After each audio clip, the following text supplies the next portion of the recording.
misericórdia e a paz do nosso Deus.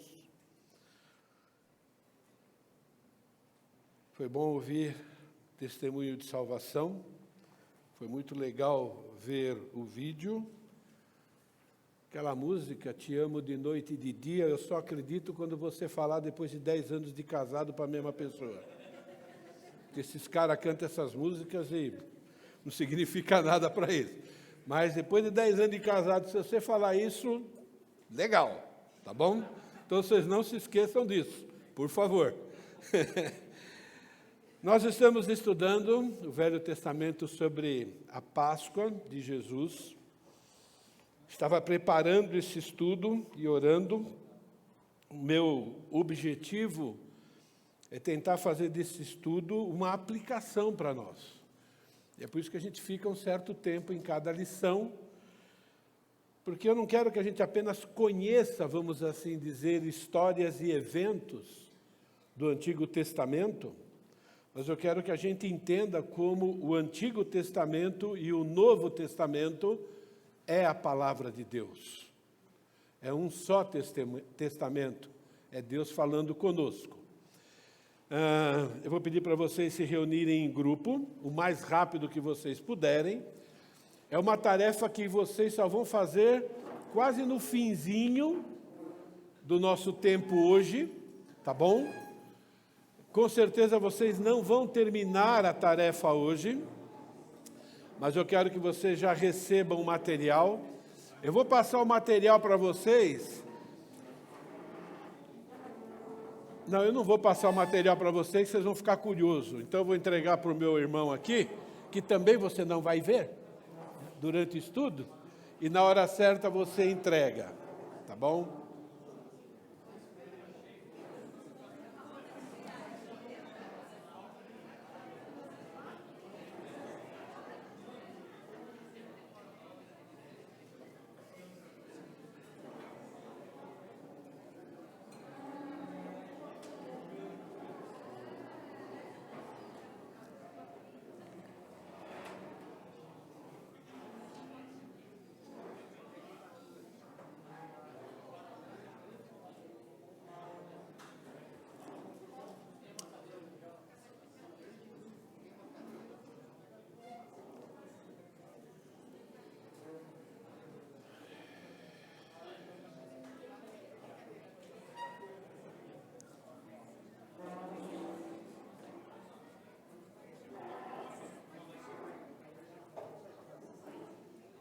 Ok? Vocês já responderam as perguntas sobre o plano do Senhor anunciado, e eu quero fazer algumas observações em relação a esse plano de Deus, alguns aspectos bem importantes para nós. Disse o Senhor a Moisés e a Arão na terra do Egito: Este mês vos será o principal dos meses, o primeiro mês do Egito. Então, a libertação dos israelitas da escravidão egípcia inaugura o nascimento oficial da nação de Israel. Nós vamos ver mais para frente que depois que eles atravessam o Mar Vermelho, Deus elabora a constituição de uma nação, a lei para aquela nação. Então, o Senhor, que é o único Deus, o Deus Todo-Poderoso, o soberano sobre todas as nações, ele agora acaba de criar oficialmente a nação de Israel e diz: estou criando vocês como nação e vocês vão ter a terra de vocês, terra essa que eu já prometi no passado. E essa terra sempre pertenceu a vocês e agora vocês a receberão, e vocês vão ver mais para frente que o motivo pelo qual Deus deu aquela terra para a nação de Israel foi a maldade do povo de Deus, do povo que vivia lá. Então a terra é de Deus, ele dá a terra para quem quer, né? E ele tira de quem quer, e ele nunca comete nenhum tipo de injustiça. Essa nação de Israel, ela vai ser uma nação independente de qualquer outra nação, enquanto ela for liderada por Yahvé. Enquanto ela for liderada pelo verdadeiro Deus, ela vai ser uma nação independente. A partir da saída do Egito, começa uma nova vida para a nação de Israel. Começa a haver um paralelo conosco aqui. Um novo calendário começa a partir daquele mês. Deus falou, ó, esse aqui vai ser o primeiro mês do ano. Agora eles têm um calendário deles, particular deles. E é por isso que eu coloquei essa foto aí, não é? Porque aqui, ó, é o primeiro mês da nação de Israel. Deus começa a conduzir de maneira clara, de maneira, vamos dizer assim, evidente, até para a nação do Egito e outras nações, não é? Que Ele é o Criador de tudo, que Ele é o sustentador de tudo e que Ele cria e que Ele cuida das nações, que Ele tira, destitui pessoas do poder e coloca pessoas no poder. Opa, deixa eu ver se eu... Deus ordena que esse evento, qual é o evento? Todo o ritual da Páscoa, que nós já estudamos a semana passada, vai ser a partir daquele momento da nova nação de Israel, a primeira festa na qual eles vão celebrar Deus, na qual eles vão festejar os eventos que Deus fez em favor do seu povo, evento esse que culminaria com essa última praga e a libertação do seu povo. E ele diz, esse evento vocês devem celebrar, vocês devem festejar, é a atuação de Deus, é a prova de que vocês têm Deus ao seu favor, para que vocês não se esqueçam disso. Porque o dia que vocês se esquecerem disso, é a mesma coisa que se esquecer de Deus. E quando vocês se esquecerem de Deus, vocês vão deixar de ser uma nação, cuidado com o que eu estou dizendo agora, não é? Mas vocês vão deixar de ser uma nação abençoada. E nós já sabemos parte da história de Israel. Então, as festas religiosas que existem lá em Israel têm como objetivo ajudar o povo a nunca se esquecerem da misericórdia de Deus em seu favor, mas também da justiça de Deus contra o pecado, contra tudo aquilo que é injusto. A nação egípcia cometia atrocidades contra o povo de Deus, contra Israel, cometia atrocidades contra outras nações, porque também era uma nação poderosa, e Deus simplesmente julgou a nação do Egito. Então está mostrando que devemos festejar, sim, a misericórdia e a bondade, mas sem nos esquecermos da justiça de Deus. Deus sabe, amados, como nós, salvos de verdade, somos propensos à ingratidão e ao descontentamento. E é por isso que Ele cria festas religiosas, eventos. É por isso que nós celebramos, por exemplo, a ceia do Senhor.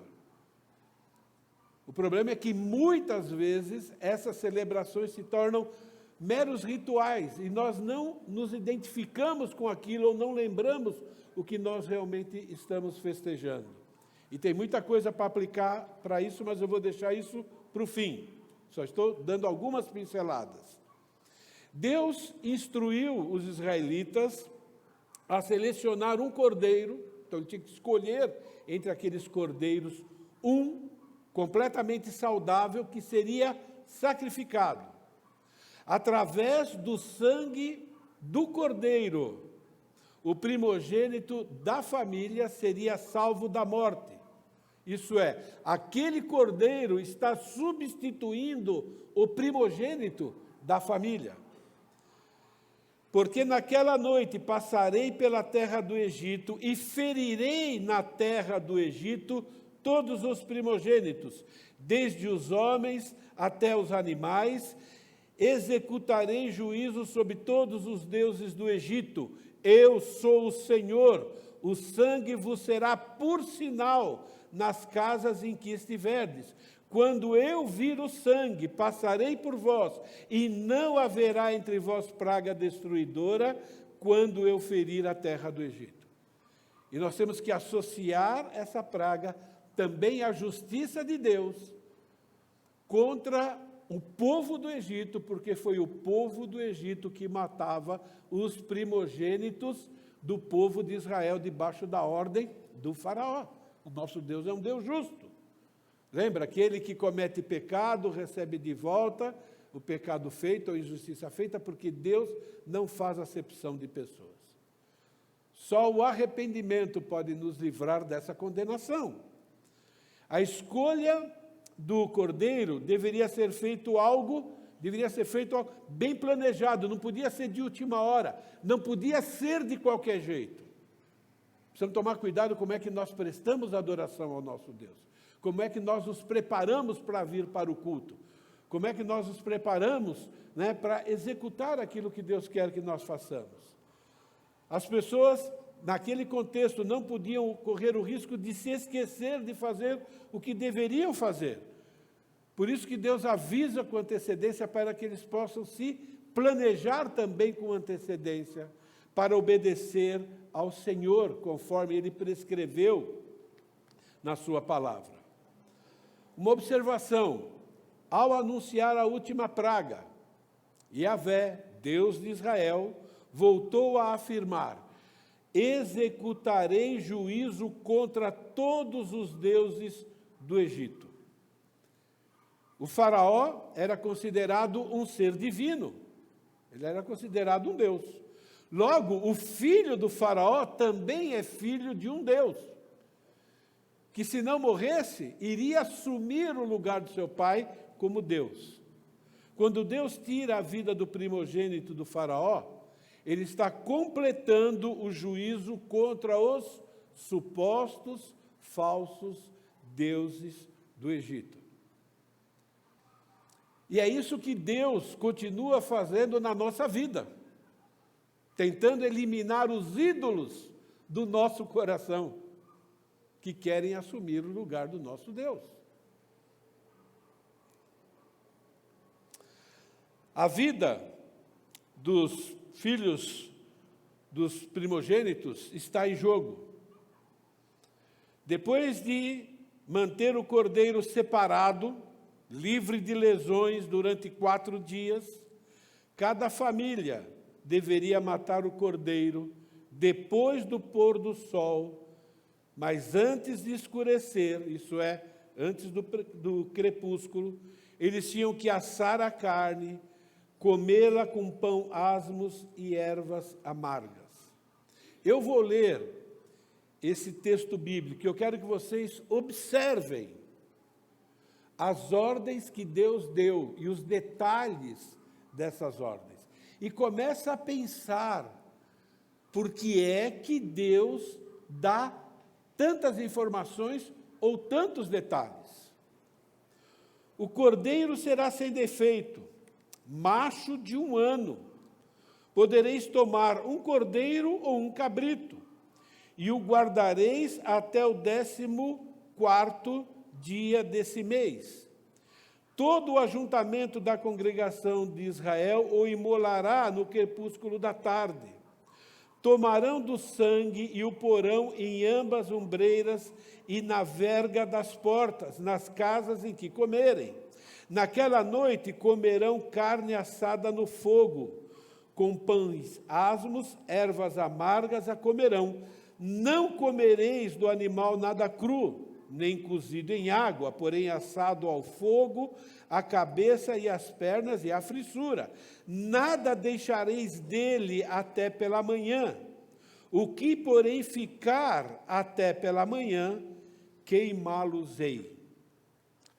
Esses detalhes deveriam ser seguidos fielmente, sem omitir ou modificar. E se eles cometessem o erro de interpretar errado aquilo que Deus afirmou, eles iriam morrer. Se eles achassem que aquilo tinha um sentido figurado e não obedecessem ao pé da letra, eles iriam morrer. É por isso que no Novo Testamento nós temos uma afirmação que quem quebra um ponto da lei quebra o quê? Quebra toda a lei. Tiago 2,10, pois qualquer que guarda toda a lei, mas tropeça em um ponto, se torna culpado de todos. Outra ordem que eu quero enfatizar é enquanto eles comiam, a família tinha que estar pronta para partir a qualquer momento. Dessa maneira comereis, está escrito lá, lombos cingidos, isso é, você com roupa completa, sandália nos pés, cajado na mão, comê-lo-eis à pressa. É a Páscoa do Senhor. Uma aplicação para nós. Assim como os israelitas sabiam que deveriam estar prontos para partir, rumo a essa vida, né, de liberdade, liberdade da escravidão, rumo à terra prometida, nós devemos viver cada momento da nossa vida prontos para o arrebatamento, igualzinho a eles. Eles não sabiam quando Deus daria a ordem, eles não sabiam o que ia acontecer. Vai acontecer a qualquer momento. Será que nós vivemos de verdade acreditando? Eu não estou falando teologicamente, entende? Mas será que nós estamos vivendo cada segundo, dizendo, olha, pode ser daqui um segundo. Isso é uma ordem bíblica. O Senhor prometeu, vou preparar-vos lugar. E se eu for e vos preparar lugar, virei outra vez, vos tornarei para mim mesmo, para que onde estiveres sejais vós também. Isso é uma verdade para você, de verdade mesmo. A cada segundo, cada decisão que eu vou tomar, digo, bom, mas o Senhor pode voltar daqui um minuto. Isso vai mudar a minha decisão ou vai fazer que eu continue nela? É bom perguntar. Paulo afirmou lá em 1 Tessalonicenses 4,17, depois nós, o que ficarmos vivos, seremos arrebatados juntamente com ele, nas nuvens, ao encontro do Senhor nos ares, e assim estaremos para sempre com o Senhor. E o Senhor Jesus mesmo faz uma revelação para o apóstolo João, no último livro da Bíblia, no último capítulo da Bíblia, ele faz questão de lembrar 2 vezes essa verdade. Eis que venho sem demora, e comigo está o galardão que eu tenho para retribuir a cada um segundo as suas obras. Segundo o seu estilo de vida, nós vamos receber galardões, ou perder. Ele não está falando aqui de perda de salvação, ele está falando de viver cada momento com o desejo de agradar a Deus, e aí você vai ter galardão. Aquele que dá testemunho dessas coisas, diz, certamente venho sem demora. Amém, vem Senhor Jesus. Será que pelo fato de já se terem se passado mais de 2000 anos dessa promessa, será que a gente já perdeu a certeza de que pode ser daqui um segundo? Lembra que nós já estudamos sobre isso? Pedro fez uma observação para os cristãos daquele contexto. Não pensa que porque demorou tanto, isso não vai acontecer. Aí ele lembra do dilúvio, aquele povo. Entende?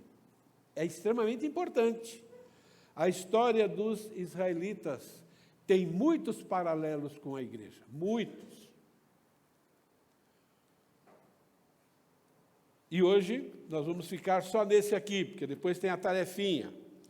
Os pães ázimos, sem fermento, eram necessários, porque não havia tempo para preparar a massa como deveria, né, para fermentar tudo aquilo. E aí nós temos algumas ordens em relação a essa questão do pão sem fermento. 7 dias comereis pães ázimos. Logo, o primeiro dia, tirareis o fermento das vossas casas, Pois qualquer que comer coisa levedada, desde o primeiro dia até o 7º, essa pessoa será eliminada de Israel. Nem está perguntando se essa pessoa era salva ou não. O fato dela fazer parte da nação de Israel está debaixo da Constituição de Israel. Você não quer viver assim, você sai de Israel. Porque se você vive naquela nação, não importa se você é israelita, entende? Você está lá debaixo daquela nação. Ao primeiro dia haverá para vós outros santa assembleia. Também ao 7º dia tereis santa assembleia. Nenhuma obra se fará nele, exceto no que diz respeito a comer, e somente isso podereis fazer.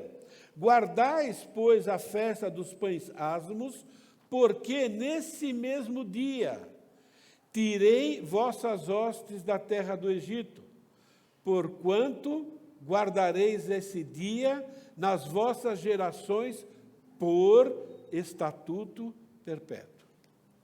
O pão sem fermento, nesse contexto aqui, tem um simbolismo que é associado com a maneira como eles deveriam sair do Egito depois da última praga. Isso é, vocês vão ser lançados fora do Egito. Vocês vão ser expulsos do Egito.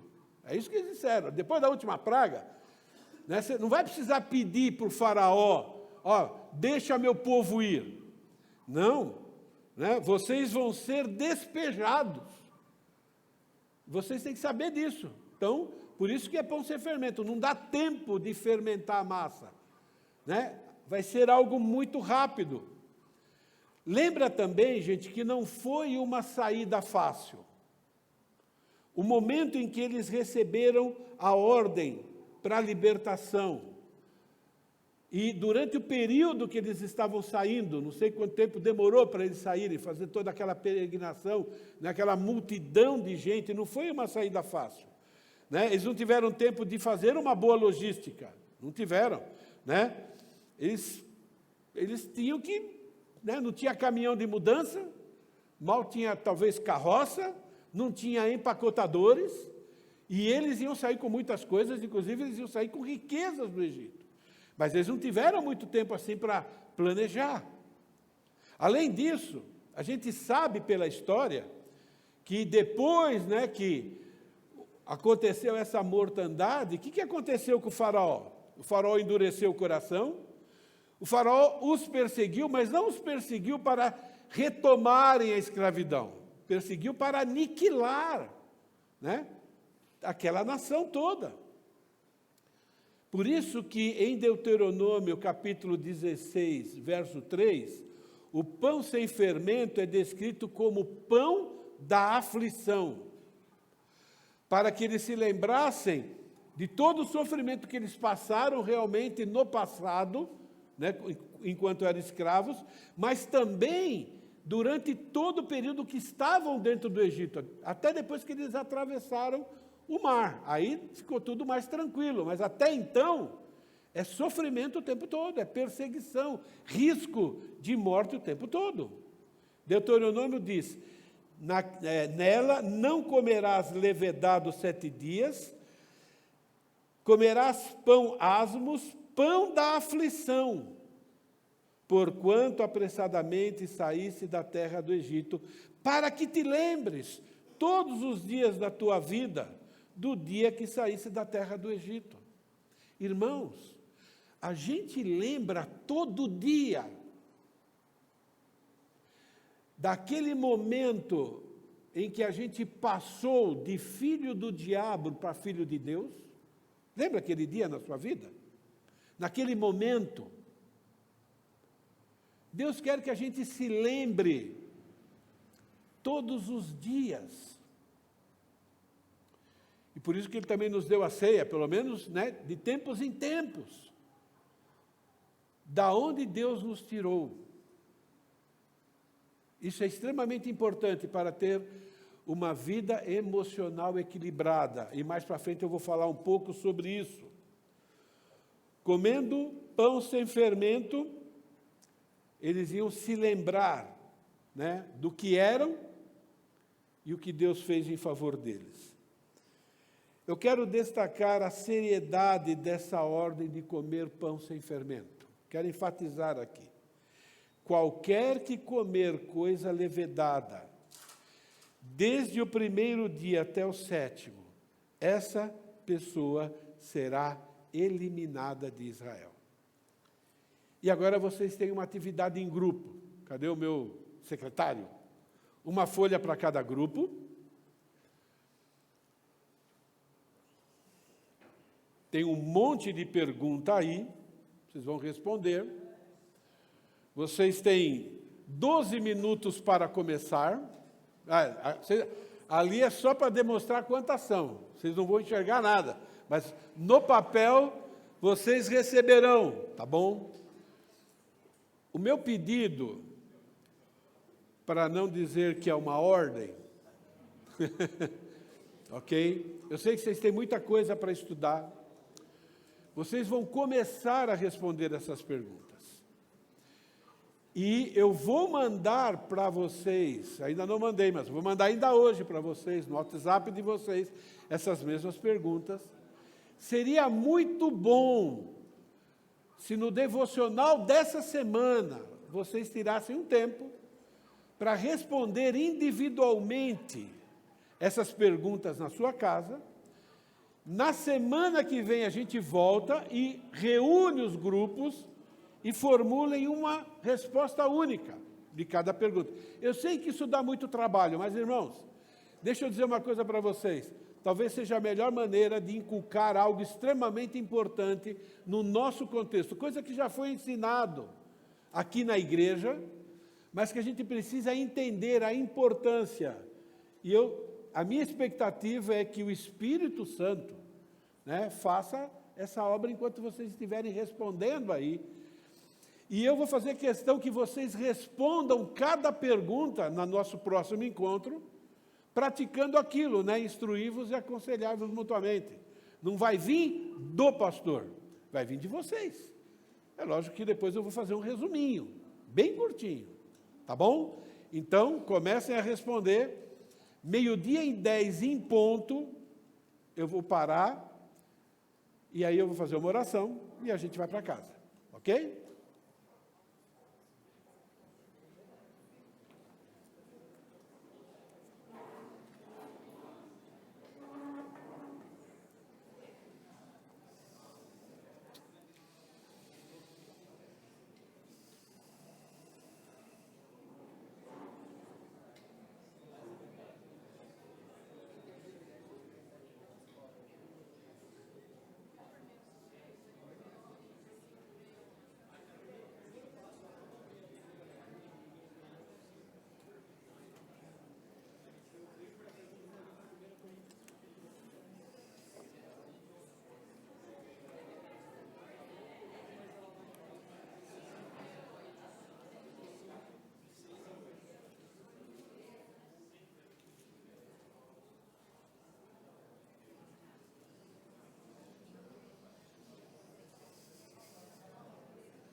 Ok?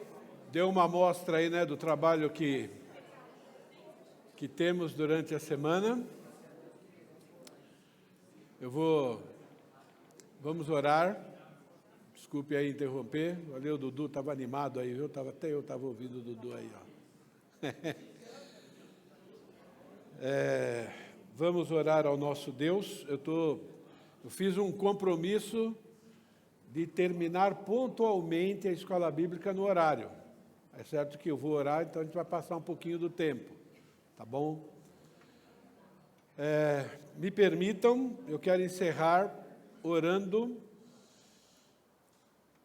pelo próximo domingo. Se eu não me engano, o próximo domingo é um domingo, humanamente falando, decisivo no nosso país, não é? Então eu quero orar por isso, tá bom? Querido Deus, temos estudado e cremos, ó Pai querido, que o Senhor é o único Deus, o Senhor Todo-Poderoso, o único governante perfeito e soberano.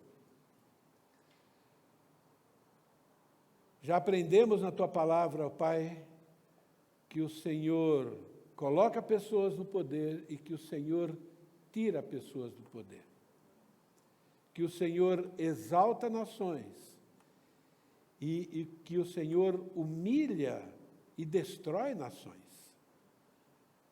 Ninguém pode impedir o Senhor de agir. Tudo o que o Senhor faz é por justiça e, ao mesmo tempo, por amor e misericórdia. E queremos clamar, ó Pai querido, pelo nosso país. Queremos suplicar pela sua intervenção. Independente, ó Pai querido, daquele que nós queremos ser o melhor, todos nós acreditamos que somos senhores do saber nessa área. Mas só o Senhor sabe o coração desses dois homens que estão se candidatando e disputando, ó Pai querido, a liderança do nosso país. Só o Senhor sabe. Nós não sabemos. Por isso nós clamamos, em primeiro lugar, que o Senhor tenha misericórdia de nós, que somos teus filhos, que fazemos parte desse país. Nós reconhecemos, ó Pai querido, que somos pecadores. Nós reconhecemos, ó Pai querido, que se não fosse por Jesus, nós ainda continuamos merecendo o inferno, uma vida, ó Pai querido, ruim por causa dos nossos pecados. Mas graças a Jesus nós podemos contar com a Tua misericórdia, com a Tua paciência e com a Tua longanimidade. Clamamos que o Senhor não use essas eleições para punir, ó Pai querido, a nossa falta de desejo quanto a evangelizar, quanto a demonstrar para as pessoas que nós somos diferentes. Não nos puna, ó Pai querido, por esses pecados merecidos através dessas eleições. Tenha misericórdia de nós, ó Pai. Que o Senhor possa usar essas eleições para demonstrar a Tua soberania. Nós prometemos, ó Pai querido, que nós vamos aceitar o resultado como vindo do Senhor. E como vindo do Senhor, ó Pai querido, nós prometemos que vamos aprender a depender ainda mais do Senhor, a descansar, ó Pai querido, nas Tuas promessas.